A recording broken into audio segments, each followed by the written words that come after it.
Thank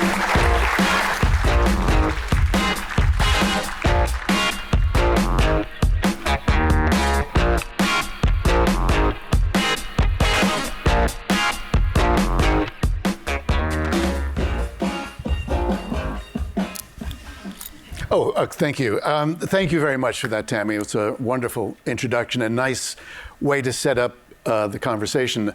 I want to add my thanks, obviously, to Google and to our generous sponsors to make this possible. It's been quite a journey over this last few months getting ready for this. And, I make a joke to folks that I read the paper in the morning to figure out what I'm going to do that day. That's how fast the technology is moving. That's how fast the regulatory frameworks are moving in my own country, in the United States, but around the world. It's really, really great to be back here. I looked back in the archives. We had a European forum here in Dublin in 2013 with the then Minister, Francis Fitzgerald, and who is now an MEP. Claire Perry, MP, came over from London, and this space, I think, was very, very new 10 years ago, but it's wonderful to be back. I was also here in March for a GSEC, the Google Safety Engineering Center, I think that's the title, for a wonderful conference there as well. Anyway, enough from me. I want to introduce to you Markham Erickson. He is a seasoned lawyer and public policy professional, having worked with the internet and technology companies since the beginning of the commercial internet, including working on crafting the global foundational laws that apply to the web. He is currently the VP of Google's Government Affairs and Public Policy Centers of Excellence. Welcome. Thank you, Stephen. Good to be here. I'm so pleased. Can't believe it's been a year. I know. Well, so a year ago, we had a forum in London, our first since the pandemic. You came over for that and provided a keynote address. You talked about the age assurance research that we were about to conduct. We're here now in the Safety Center. Can you tell us a little bit about what the GSEC is and what it does? Yeah, so first of all, it's great to be with you again on the stage. It is hard to believe it's been a year. And on behalf of all my colleagues at Google, welcome to everyone to this facility. It's actually my first time visiting the facility because I joined Google 4 years ago. And 2 years of that time, there was no travel. True. So it's been great to be here. This year will mark the 20th anniversary of our presence here in Dublin, which is not quite as long as the commercial internet has been around, but not far off. And so it was an early investment for us at Google, and it remains our largest European office building. We have about 7,000 people here. We have something like 75 different languages represented in the building. And we have around 200 professionals that are dedicated to ensuring that users have a safe experience on the internet. And these are subject matter experts, they're public policy professionals, and they're engineers. And their job is dedicated to ensure that the mission of Google, which is to make the world's information universally accessible and useful, implicit in that is to ensure that the content that one interacts with is not illegal, it's not harmful. And so providing that kind of safe and secure experience is a big part of what people in this building do. So it's appropriate that we're here, and so glad that we could host you here. Brilliant, brilliant. Well, thank you. Let's go back to that research, the making sense of age assurance. You know, some of the findings we came up with included a lot of ambivalence with parents and kids about some of the methods. You know, there was no single approach that rose to the top as to what method parents felt should be used. There was a concern on effectiveness versus invasiveness, for instance. And a rather surprising finding, and this was in the US, UK, and France, a majority in each of those three countries admitted that they had circumvented age assurance, barriers or techniques to get their kids online. What did you make of the findings of that research? Yeah, so first of all, that kind of research is so important to do, and thank you for doing the research. We were really glad to help support the research. And Tammy, thank you for announcing the research around Gen AI. A big part of the success of all of our work will be to have data and better understanding about expectations and the use of products and technologies by kids and families. I think the research, at some level, underscores that children are increasingly using technology in every aspect of their lives, and at younger and younger ages. And there's a part of that, of course, that's appropriate and wonderful. They're using technology in their schools to learn. They're using technology to communicate with family and friends. They're using technology for entertainment purposes. And so the use of the ubiquity of that provides a lot of opportunities, but of course it provides an opportunity and challenges, and we need to lean into the challenges, not shy away from them. Our approach is to provide age-appropriate experiences, to not have a one-size-fits-all. Of course, as everyone in this room knows, what's appropriate for a 7-year-old and a 16-year-old are different. But we don't want to have a homogeneous experience that is only appropriate to the 7-year-old or is appropriate to the 16-year-old at the 7-year-old's expense. So we need to lean into the ambiguity. There's in this space, there's a lot of competing policy trade-offs, and we need to lean into those. And what FOSI is so great about is convening regulators, stakeholders, industry participants to tackle some of those challenges. Well, speaking of challenges, you're a global company, and presumably, like me, you're reading the papers all the time. What are the trends that you are tracking? And for that matter, what are the challenges that you have got to deal with as a company in dealing with these, taking and keeping a global perspective? So, just going first at sort of a region by region snapshot, in this region, there's been a lot of activity in the regulatory space. Europe and the UK have been on the leading edge of passing child safety laws, whether it's the UK AADC or the Online Safety Act. Here in Europe, it's the DSA. We have a CSAM file. There's the DPC principles. So there's a lot to work with. It's raised the bar for everyone, including us. I think a challenge going forward will also be for everyone in the community, not just for companies, is to see how all of these laws interact with each other, and how we can create a coherent experience for users. We understand how to comply, so the regulatory dialogue is going to be really, really important to balance all that. In the U.S., the U.S. is certainly behind in the arc of the regulatory thinking. I think we see two sort of schools of policymaking in the U.S., and one is an AADC-like approach, which is an approach we support. And there's another approach that's been more about tech mandates, sort of top-down control, preventing access to content, even preventing parents' ability to provide access to content in some cases, to require age assurance requirements that don't take into consideration privacy principles, minimization principles. And so we're going to have to work through those. We're trying to work through those with policymakers. We would love to see more coherence at a federal level. We've been arguing and advocating for federal privacy legislation for years. So the U.S. is still in that conversation at a federal level, and we're seeing the states fill the vacuum in ways that I think are challenging to navigate.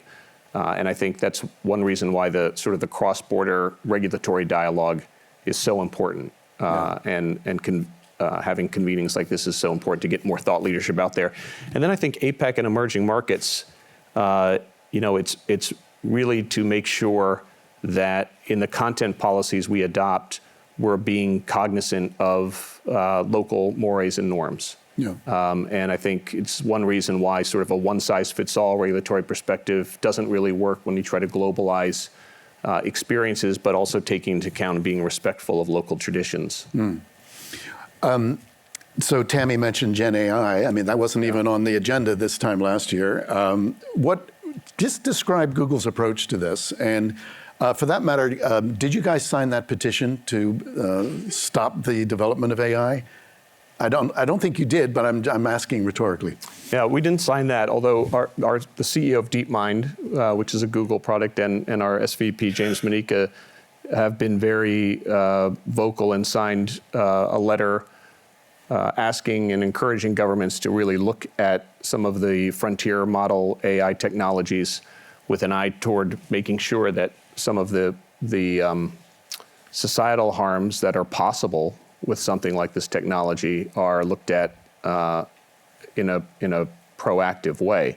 So AI, there's no doubt it provides these amazing opportunities, and they already have amazing opportunities, the LLMs and the generative AI, to solve these incredibly complex problems. An example, whether it's, there's flood forecasting, there's healthcare breakthroughs. Our AlphaFold unit of Google DeepMind mapped, there's about 200 million known proteins in the human body. And understanding each protein, what they call protein folding, is really critical because every protein is unique. So mapping out every protein, it takes a PhD student about 5 years, 3 to 5 years to do that. And within months, DeepMind mapped all 200 million proteins, made that publicly available. And the possibilities from that to solve diseases, we have yet to see all of the benefits from that, but no doubt will be incredible benefits. So rather than spending time studying each individual protein, now PhD students can spend time figuring out how to use the known mapping of those proteins to solve infectious diseases and other things. So incredible potential, but also a lot of potential for harm. And so we need to lean into, I think, that tension. And our position is that we should be bold. We need to be responsible as a company. At the same time, we have AI principles that we adopted in 2017 to help guide our engineers about our values with AI. But we need to have conversations with society and government to look at both the input that AI uses. There's certain privacy issues there, as well as kids-related considerations, and the output, the potential harms, whether it's misinformation or synthetic media that becomes harmful. And those conversations, I think, are on the front end. The EU is a little ahead of some regions with the pending AI Act, but our view is to have a proportional and risk-based approach, and be cognizant of all of the opportunities, but be sober-minded about also the potential harms. That's one part of the conversation. The other part of the conversation, very really, is the fact that everyone with a smartphone, billions of people, have AI in their pocket, right? So we incorporate it in our search technology, in our Gmail products, and countless other products to identify threats, to block spam, to anticipate what a user is interested in when they search, or to do things like on my Pixel phone as I chat. The chat feature can instantaneously translate 21 different languages. And that's increasing. Last week we announced that in India, our goal was to be able to provide that kind of translation for 100 different dialects and languages in that continent. So there's amazing potential and opportunities, and some of them are already happening as we speak. Given our next panel, how can regulators and policymakers work more in tandem with each other and with companies like your own? Well, if your organization is one of those fora to be able to bring people together. I think it's more important than ever that at a time where there's not a lot of multilateral treaty making and cooperation on certain fronts, in the spaces around regulating AI, protecting children, we need more of the multilateral conversations. We need more sharing with regulators on best practices, best principles. It gives consumers and families more certainty. It gives companies more certainty. It's good for the ecosystem, and to share learnings as they happen. So I know a lot of that is underway, but we've encouraged that. We try to participate in as much of that as possible because the dialogue is super important. Okay, so let's just, for the sake of argument, say that strategies are created and people are aligned. Who's then responsible for communicating that? Well, I think we all are. I think we all have a responsibility, and I think governments, of course, have a responsibility to help educate, whether it's children in curricula or in other ways through public awareness campaigns. Certainly, we feel a responsibility to do that with public awareness campaigns, with providing tools and features on our products and services that give people the ability to understand how our products and services work. It's really important. There's university research that happens and can get out there, and the study that you referenced that we did last year is a perfect example. I think there's still a lot of confusion about technology and families feeling like they don't really know how to navigate some of the choices that their kids have. So we all have to be part of the conversation. Given, and it's sort of been referenced a little bit, but given the pretty stark differences in policy approach, let's go back to the states for the moment. The lack of a federal privacy law has created this environment where the states are now popping up with their own interesting responses. Utah, we referenced with the ban, for instance, of TikTok, time restrictions now, the kind of things that we've seen in repressive countries.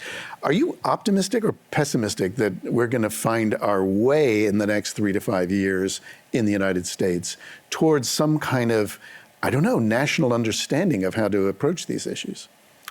Yeah, well, I'm an optimist, so I have a lot of optimism that the policymaking will find a way to serve communities in effective ways. I think it reflects still some misunderstanding from policymakers and parents about the use of technology.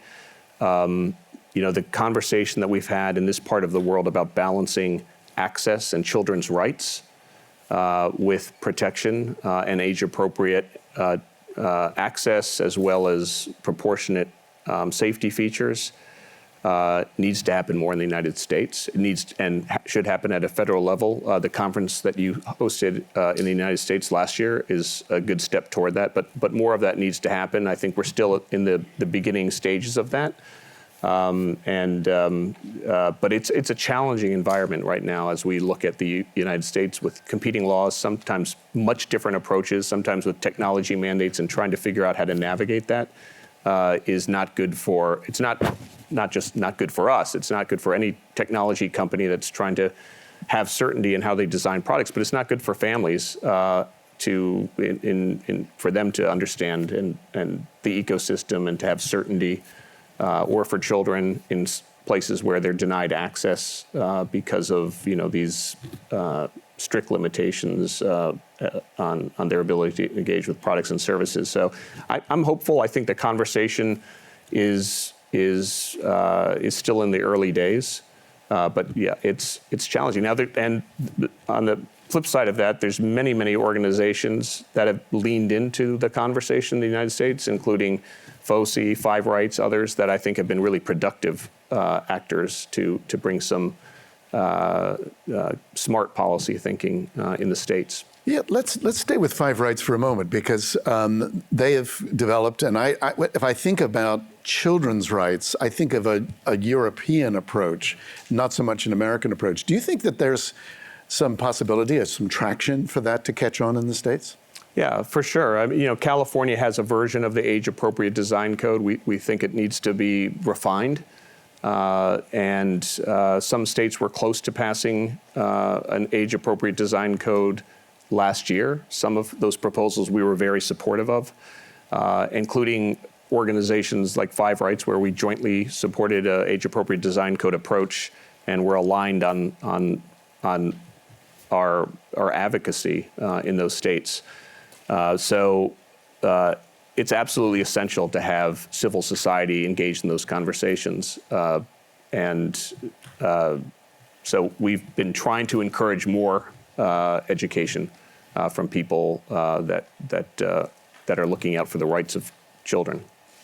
For a European audience, we come against, when we bring that up, in certain parts of the states, a phrase "parents' rights," which is code for. Well, how would you describe to a European audience what parents' rights is code for?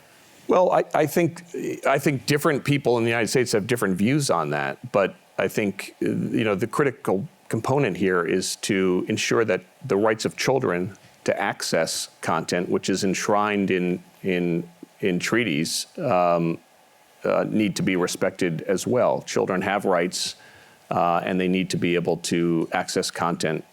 So, of course, families need to make decisions for the families, including parents, and we try to provide that flexibility in the products and services we provide, and we're happy to have that flexibility enshrined in regulatory proposals.